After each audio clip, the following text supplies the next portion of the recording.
Big Boss Malayalam season 7 വിജയ്ക്കുള്ള trophy നടി അനുമോൾ ഏറ്റുവാങ്ങിയതോടെ വാശിയോടെ മുന്നേറിയ ഒരു വലിയ റിയാലിറ്റി ഷോയുടെ തിരശീല വീണു.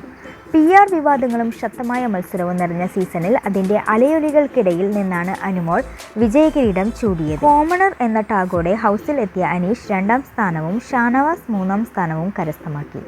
നെവിൻ 4ാമതും അക്ബർ 5ാം സ്ഥാനത്തും എത്തി. ഈ സീസണിൽ ഏറ്റവും കൂടുതൽ പ്രതിഫലം കൈപ്പറ്റിയ മത്സരാർത്ഥികളിൽ ഒരാൾ അനുമോളാണ്.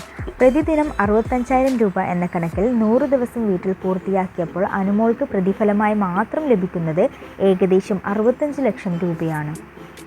സമ്മാന തുകയേക്കാൾ കൂടുതൽ പ്രതിഫലം വാങ്ങുന്ന മത്സരാർത്ഥി എന്ന കൗതുകം കൂടിയുണ്ട് അനുമോളുടെ കാര്യത്തിൽ. ഈ പ്രതിഫലം നികുതി ഇളവുകൾക്ക് വിധേയമായിരിക്കും.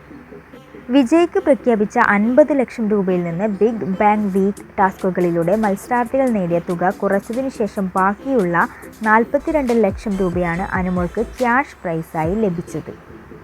ശമ്പളത്തിനും ക്യാഷ് പ്രൈസിനും പുറമെ വിജയ്ക്ക് ഒരു സർപ്രൈസ് സമ്മാനവും കാത്തിരിക്കുന്നുണ്ടായിരുന്നു. അത് മാരുതി വിക്ടോറിയസ് കാറാണ്. ഈ കാറിൻ്റെ ഓൺ റോഡ് പ്രൈസ് ഏകദേശം 12 ലക്ഷം രൂപ മുതൽ 24 ലക്ഷം രൂപ വരെയാണ്. പ്രതിഫലം, ക്യാഷ് പ്രൈസ്, ആഡംബര കാർ എന്നിവയെല്ലാം ചേർത്ത് ബിഗ് ബോസ് മലയാളം സീസൺ 7 നിന്ന് ഏതാണ്ട് 1 കോടി രൂപയോളം മൂല്യമുള്ള സമ്മാനങ്ങളുമായാണ് അനുമോൾ പുറത്തിറങ്ങുന്നത്. ഈ നേട്ടങ്ങൾ ബിഗ് ബോസ് യാത്രയിലെ അനുമോളുടെ വിജയത്തിൻ്റെ സാമ്പത്തിക മൂല്യം വർദ്ധിപ്പിക്കുന്നു.